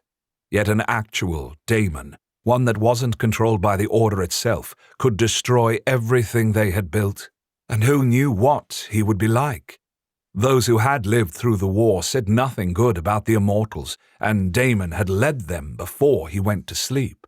Seer was frightening herself, and strange beyond strange. Yet if the populace knew that Damon was alive, awake, and ready to return, unless the Order stopped him before that happened, they would have to welcome him back, even if that meant destruction in the long run. Caemon had begun to pace as he thought of all the terrible possibilities that could await them all in the future, where the vampire king roamed the worlds. If only he knew if that king now moved. In some ways, things were far better on Earth, at least in terms of communication. He would have been able to call Fiona and hear from her immediately, but instead he would have to wait for her to return. So he was grateful when Tarn had brought him the arm. A hunt would clear his mind. It would give him something physical to do instead of simply waiting for news. He had ignored the slight tingle at the back of his mind as he had looked down at that perfect arm. The fact that it was perfect, other than the gnawing on the end, bothered him. Normally, the night hag's draining of the blood would shrivel the flesh. Further, after eating the internal organs, the hags normally feasted on the limbs first. Yet the hand and forearm were quite unmarked. The pointer finger had been crooked, as if to lure him in a certain direction. But he had been so anxious to move, he had ignored that faint warning feeling. He had Borage, Tarn, and Farun, as well as his own powers. Few could challenge him alone, and certainly not when he had his beasts and magic weapon with him. He tightened his hold on Borage and retracted his helmet. The hag was heading towards a swampy, cleared area. He had been there before. He believed that the swamps were the hag's natural habitats. Retreating to her lair there made sense, but something felt off. He took in a deep breath. The clean air of the forest, scented with pine and snow, had changed to the richer, loamier scent of the swamp. The faint traces of sulfur and rot drifted over to him as well. His nose wrinkled.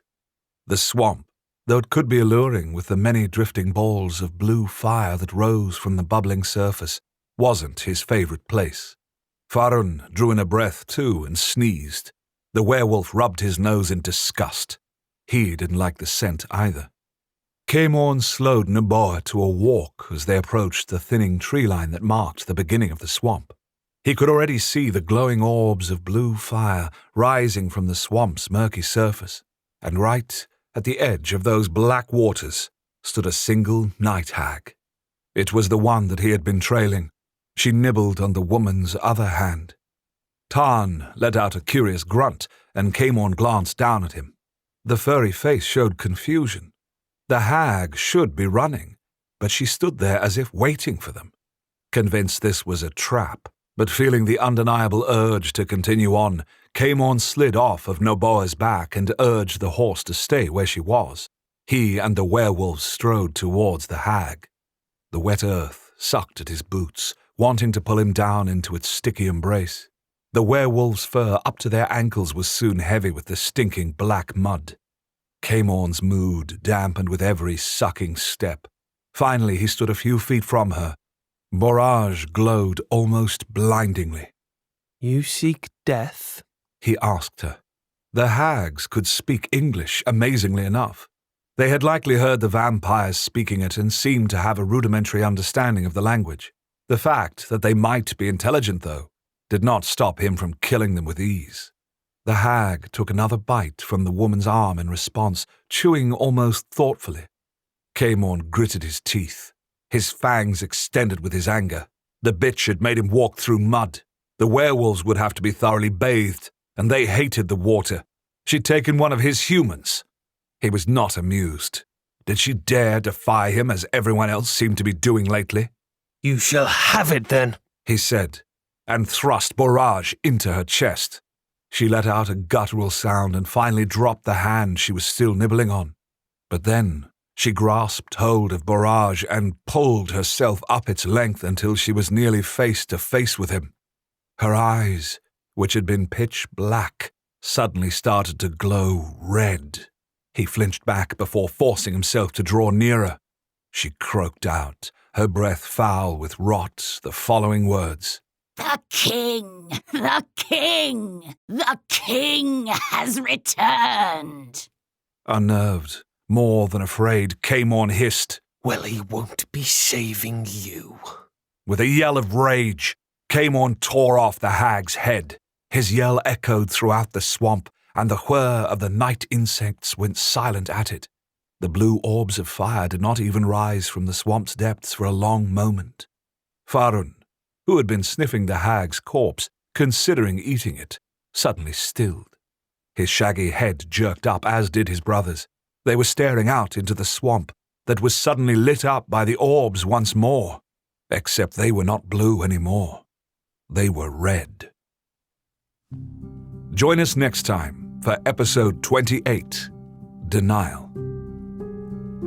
Writing is often hard, lonely work, but not when you're writing serial stories on a site like wraithrain.com. The reason is it's a lot of fun because the readers don't have to wait to read my latest and greatest chapter, and I don't have to wait to know what my readers are thinking. Only a fraction of the members comment, but that's okay. If you do join Wraith Rain as a member, I'd love for you to drop a comment on the latest chapter just to introduce yourself so I can get the chance to know who you are.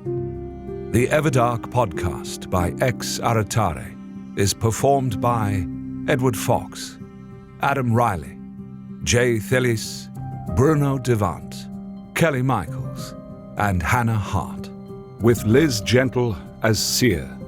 Edited by Matthew Prince, continuity by Adrielle Wiggins.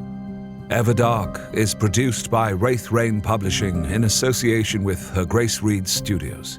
Copyright 2022 by Wraith Rain Publishing.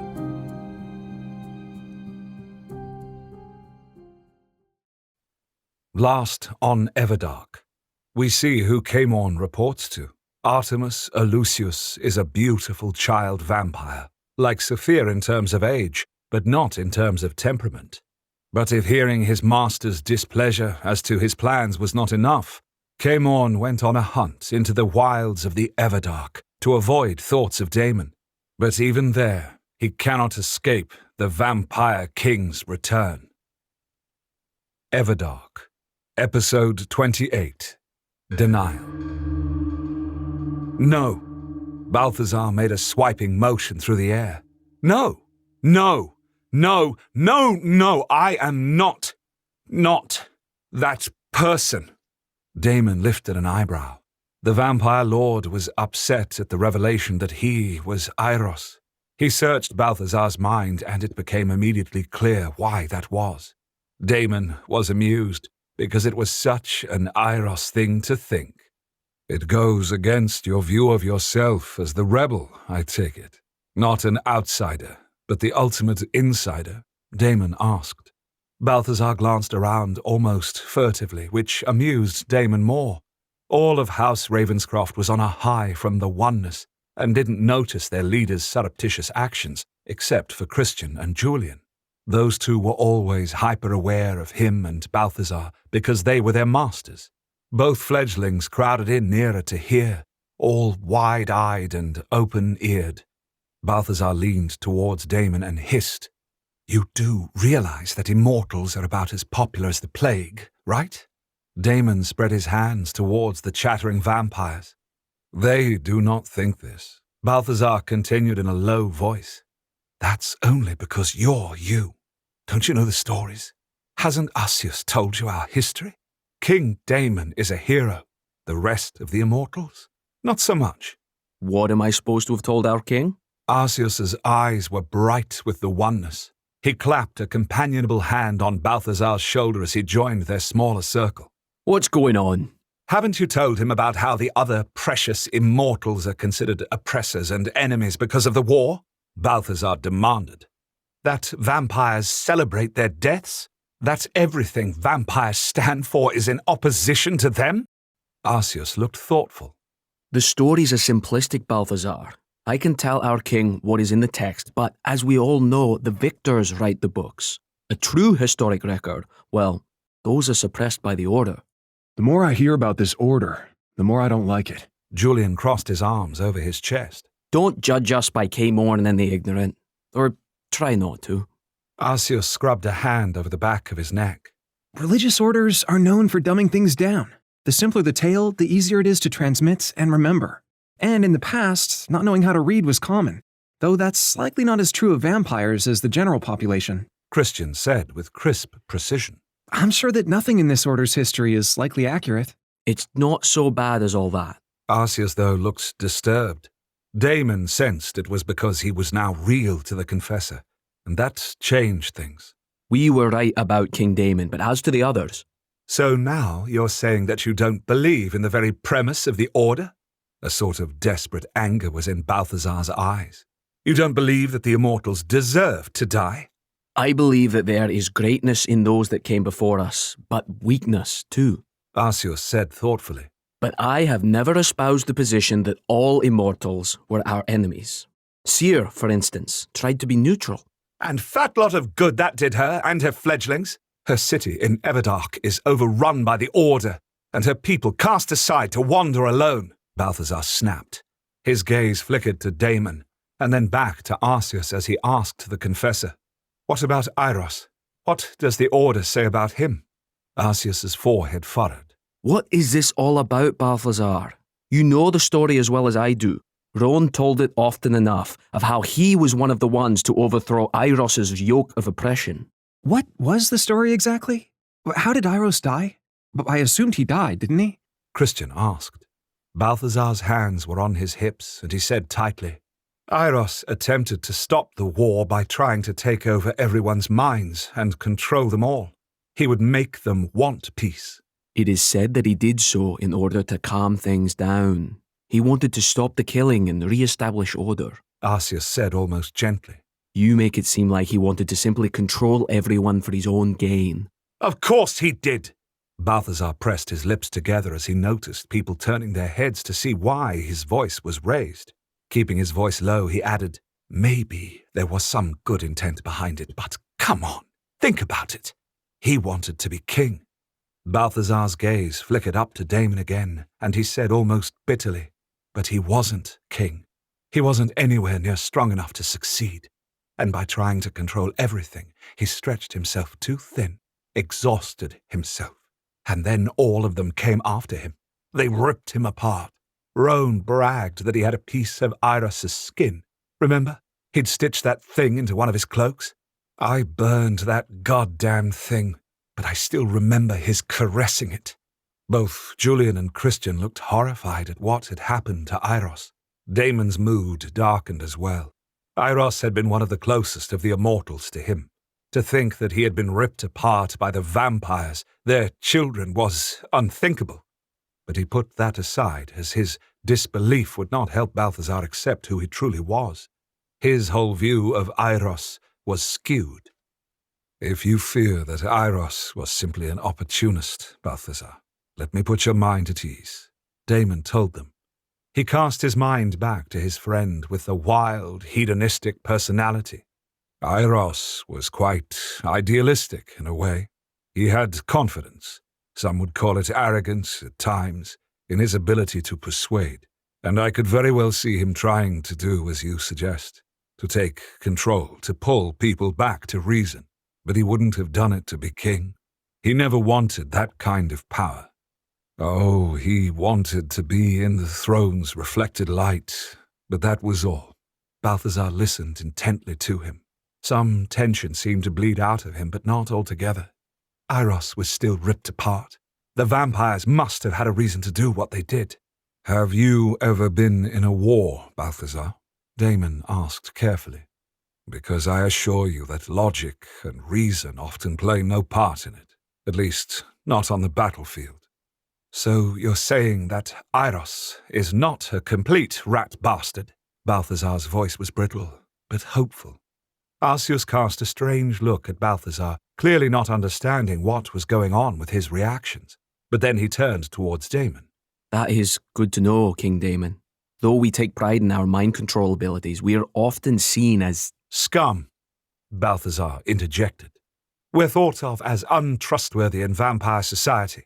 Iros's name is used as a curse word. We act like it's a badge of honor, but if anyone were to actually see Iros return, if he were to be truly reborn, Arceus's forehead furrowed deeper. Is Iros still alive, Damon? Do you sense him? Were the stories of his terrible death untrue? Is that what the two of you were talking about? Damon and Balthazar locked gazes. There was a pleading look in those angry silver eyes that stared into his. Please, don't tell. That was Balthazar's request. Oh, old friend, I will give you time to come to terms with this, Damon thought. But lying to Arceus is not what you should be doing. Of anyone, Arceus would understand and still love you. No, I am not suggesting that at all, Arceus. And Damon wasn't. But what he was saying was far more profound. Iros had died. Iros had been reborn. Balthazar was Iros. But it is the truth, and he must accept it eventually. Balthazar's shoulders slumped as if he were a popped balloon. He ran a hand through his hair. Thank you. Thank you for the gift of the oneness, Damon. It is very useful, I'm sure. He also meant thanks for keeping his secret. You will see the benefits of it in the coming days, weeks, months, years, and beyond, Damon answered solemnly. Because you are Iros, and the oneness will reach beyond this single house of vampires and stretch to every member of your bloodline, Damon thought, but did not say. But you are not ready to know this yet. Christian put a hand on Balthazar's slightly bowed back, which immediately had the vampire lord perking up and smiling at his fledgling. We're not responsible for those who came before us, Balthazar. Christian said quietly, believing that this was what was concerning Balthazar. We just have ourselves to contend with. Balthazar paled. That was clearly what he was afraid of. Himself. But he forced a thin grin on his face and responded, "You're right, of course, Christian." He turned to Damon. "Are you certain, Damon, that it is safe for my people to leave the compound tonight?" "Yes. Fiona and the other vampires fled. The Order must keep my existence a secret, so they will not act openly against us. I would think going out this evening would be the safest time, as they will not have had a chance to organize themselves after Fiona's failure. In fact, I am planning to take Julian out hunting myself. Do you have somewhere to be, Balthazar?" Damon asked. "I have to go to the House Margoli's blood den to review some of their candidates for alkalites, and I need to start looking for more suitable candidates for our own house, as you have quite the appetite," Balthazar explained. "Not to mention that the other house members should go out and feed as well to let our acolytes recover fully." Damon bowed his head. "I apologize for stretching your resources so thin. I am used to houses having hundreds of acolytes. Clearly, I allowed my assumptions to cloud my thinking." He saw Arceus frowning at Balthazar. The vampire lord looked rather guilty in response. "Damon, I did not mean to suggest that you were not welcome to do as you did. I just wish our house to be more prepared to host you properly," Balthazar quickly amended, which had the frown leaving Arceus's face. "I truly mean this. I sometimes speak before I think. I am happy to host you, truly. I want you to consider this your home." Balthazar's face showed both earnestness and a sort of confusion as the words were leaving his mouth. Those feelings stemmed from deep within him. Damon guessed that more of Eiros had awoken after the oneness. Balthazar would start to remember their friendship. "I am honored." Damon bowed again, which seemed to confuse Balthazar even more. To offer one's house as a home for the king was a far bigger deal than Balthazar guessed, but Damon would take it at face value. It meant he could simply usurp control of the house from the lord who was its head and bring it under his full dominion. He wouldn't, however, do that to Balthazar. There was no need, and this house had been through enough. We're going hunting? Julian asked. Julian had brightened instantly at the idea of learning something new, but there was a slight queasiness too in his fledgling's mind. He saw the quick glance between Julian and Arceus. He knew it was about something that had happened when he'd left Julian alone in the bedroom and gone to commune. While he was glad that Arceus had assisted his fledgling, his upper lip curled back from his teeth slightly at them sharing a secret. "It will not be a secret long. I will insist on knowing it." So, how big is the Everdark universe? Everdark itself is 147 chapters, and yes, we're doing all of them with the full cast, but it doesn't end there. Everdark Academy is the direct sequel and goes into much more lore and the other immortals. The main couple in the sequel is different, but the characters from Everdark are still in Everdark Academy, and their stories continue on too. After Everdark Academy is finished, I have plans to go on to a third epic-length story in this universe. The world of Everdark isn't going to end anytime soon. Before you go out, Damon, Arceus said. Balthazar has ordered a tailor to come take your measurements, and she's also brought some off-the-rack clothing that suits this time period. Oh, great. Julian enthused. Yeah, the leather pants and wolf fur coat isn't exactly going to be subtle if we're really going out hunting. Damon raised an eyebrow. "My clothes are classics." You look like a vampire king in them. Sophia chimed in. She had wandered over at some point in the conversation, making herself unobtrusive, until now, a very clever child. "That is the point," he told her. That is the point most of the time. Julian laughed and ran a hand down the fur coat with affection. But aren't we supposed to be unnoticed? Your good looks and red eyes are already going to have people wondering about you. He cupped Julian's cheek. "You've forgotten the lesson I gave you about vampires obscuring their presences already." The memory of following the 3 vampires to the blood den appeared in Julian's mind, and his young fledgling brightened. Oh, right. But still, you'll need some new clothes, yeah? You don't want to just wear one outfit forever. You're thinking I'll start to smell? Damon's lips pursed in displeasure. Arceus flushed and looked down at the ground. Christian let out a cough that sounded suspiciously like a strangled laugh. Balthazar was looking at Julian like it was his funeral. Sophia tee-heed. Only his fledgling could get away with such a bold statement. Julian slipped an arm around Damon's waist. There's this tale about the Emperor's new clothes, where all his subjects were too afraid to tell him the truth that he had no clothes on.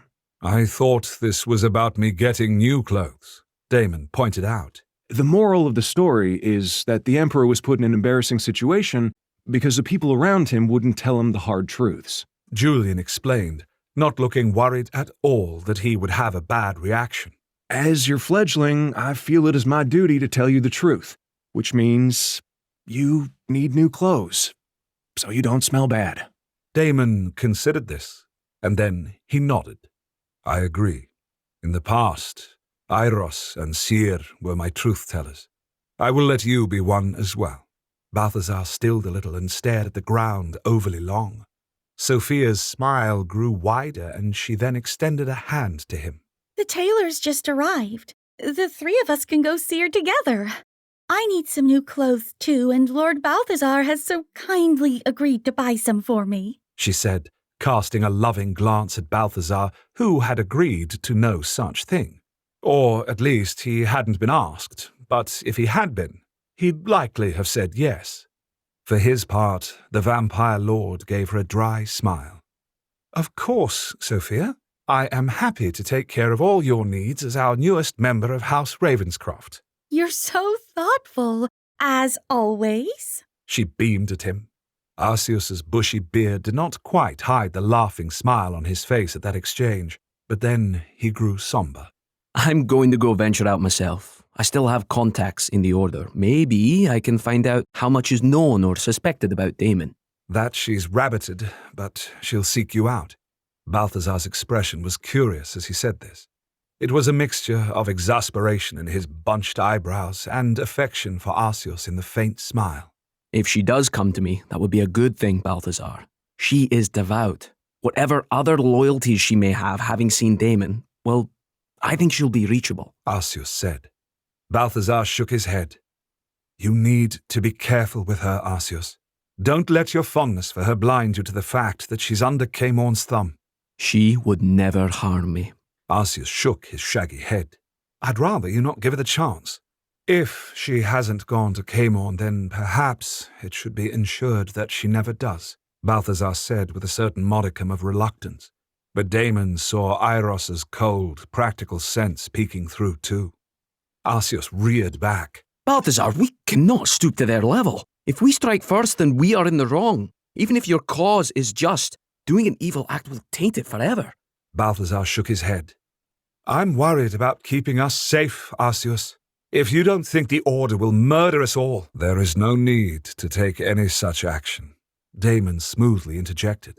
He felt Julian and Christian's anxiety rising at this talk of death and destruction. When the Order comes, I will take care of it. Forgive me, Damon, but as impressive as you are, you're one person, Balthazar pointed out. Caemorn will send at least a dozen of his top confessors out after you. A dozen? Damon attempted to decipher if the vampire lord was joking, that this was some sort of threat to him. They're highly trained. They're deadly. They can take out armies, Balthazar explained. Julian tightened his hold on him. You're not fully powered up, Damon. I think we need to be careful. If 12 vampires could truly be a threat to him, then he would have to stop being king. But he did not say this. They would not believe him. He was beginning to understand how much of a myth he had become. We will be, but we must go hunt for me to recover my strength in any event. I would not have others go out for me, Damon replied evenly. We will be safe, Julian. Do not worry. He felt Sophia's silver eyes on him, and he knew that she was aware of his strength, but she gave him the faintest of nods. Seeing would be believing for these vampires. They had heard words for so long that were not true, that they wouldn't believe anything but actions. Perhaps we should all go together to hunt, Christian suggested. He was frowning deeply. He clearly did not want his best friend in any danger. There is no need for that, Christian, Damon interjected. Your master has things he must do, and I know he wants you with him. Can we stop at my house to get clothes for Christian and me? Julian asked Damon. Your home will be watched, Balthazar pointed out. Clothes are hardly a priority. We can have new ones bought.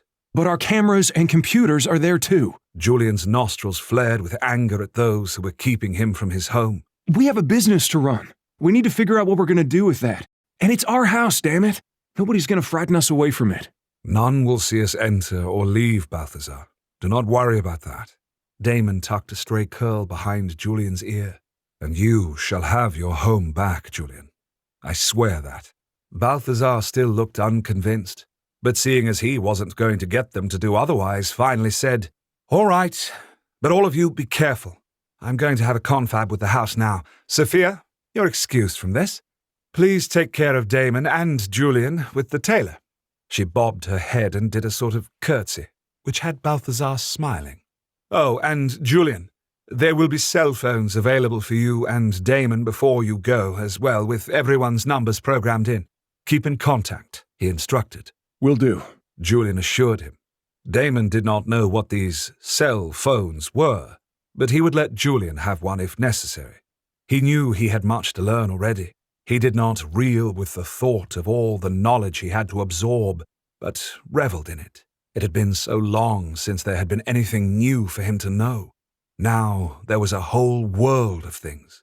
Sophia grasped one of his hands and one of Julian's hands, and started to tug them towards the main house, saying, I cannot wait to see what the tailor makes of you, King Damon. She'll be so amazed at how pretty you are. The perfect specimen of a man. An immortal, he corrected her gently. She won't know that. She's human. Don't you think Damon is perfect, Julian? She asked his fledgling, who was looking over his shoulder at Christian. The two best friends had not had a chance to talk. The need to confer with one another spoke in both their glances. Later tonight, you will get your chance to speak with Christian, Damon assured him. Oh, you guys are so cute, Sophia remarked, as she too noticed the rather desperate glances between Julian and Christian. More like brothers than just friends. We are something like that. And thanks, Damon. We need to debrief each other. Julian explained, looking relieved. Things aren't fully real for us if we haven't discussed them together. Oh, that's so nice. I'm so glad I'll be that close with you two in the near future. She enthused. Julian just gave a laugh. That's good to know, Sophia. Maybe we should just get over the middle part and be best friends. I think that's a brilliant idea. She agreed. Then I'll have to learn more about you, Julian said. I promise you'll know it all. Now march. We have clothes to pick out. She giggled. As the three of them went towards the main house, Damon felt his fledgling mentally tune into him. Julian asked telepathically, Damon, what was going on between you and Balthazar at the end of the oneness? Damon already knew his fledgling would be displeased with his actions, but he had been surprised to find his good friend in the brash young vampire lord, so he simply related this to Julian. Balthazar is Eiros reborn. During the oneness, that part of him was triggered. His fledgling's eyes went huge. What? Holy shit. Yes, that is a moderate way to describe his emotion. He is having an identity crisis, Damon replied. As you heard, he does not exactly see Eiros as a hero in the war. Damon disliked even considering this, but he added, and perhaps he was not, though I am certain it was with the best of intentions that he acted, with self-interest, too. But all in all, I am grieved at the thought that there was such a breach between vampires and immortals to lead to such a brutal death. You sprung all that information on Balthazar, didn't you? You just told him out of the blue that he's an immortal? His fledgling rubbed his forehead and gave him a dubious look. I thought he would be pleased. I was pleased to know it. Damon wasn't exactly defensive about how he'd handled it, but he knew that he could have done better. Balthazar enjoys power and respect. He wants more of it. He thinks he deserves it. Knowing he's an immortal, Balthazar draws a lot of his power from those that follow him, Julian pointed out. Would all of them be happy to know he's an immortal? You were always portrayed as on the vampire side, but Iros was one of the oppressors or whatever. While you have a point, Damon conceded. He is who he is, Julian. And he will have to deal with that at some time as he awakens to the fullness of his power. Julian's eyes narrowed. What does that mean exactly? And did you tell him this fullness was coming? Damon pursed his lips and tried not to look guilty. I did not have a chance. Damon!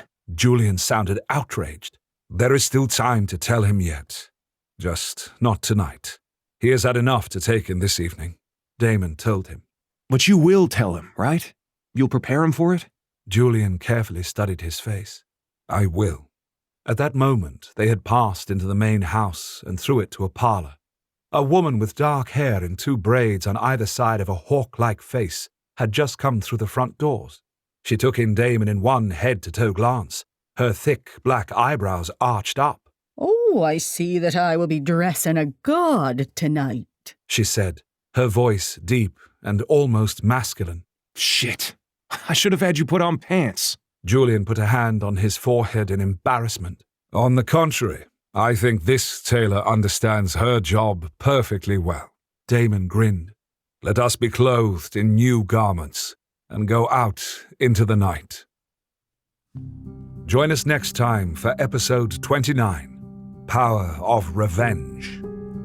Everdark Academy is an active story right now on wraithrain.com, and I just posted chapter 91. So if you want to jump into Everdark Academy and be part of it while I'm writing, you'll want to finish Everdark first. All 147 chapters of Everdark are available to read on my serial site when you become a member. After you finish them, you can go right on to catching up with Everdark Academy chapters. Then, when I post the next chapter, you can add your thoughts and reactions, or just lurk in the shadows and read other people's comments. To join, just look for the sign-up link in the notes. The Everdark podcast by Ex Aratare is performed by Edward Fox, Adam Riley, Jay Thelis, Bruno Devant, Kelly Michaels, and Hannah Hart, with Liz Gentle as Seer. Edited by Matthew Prince, continuity by Adrielle Wiggins. Everdark is produced by Wraith Rain Publishing in association with Her Grace Reed Studios. Copyright 2022 by Wraith Rain Publishing.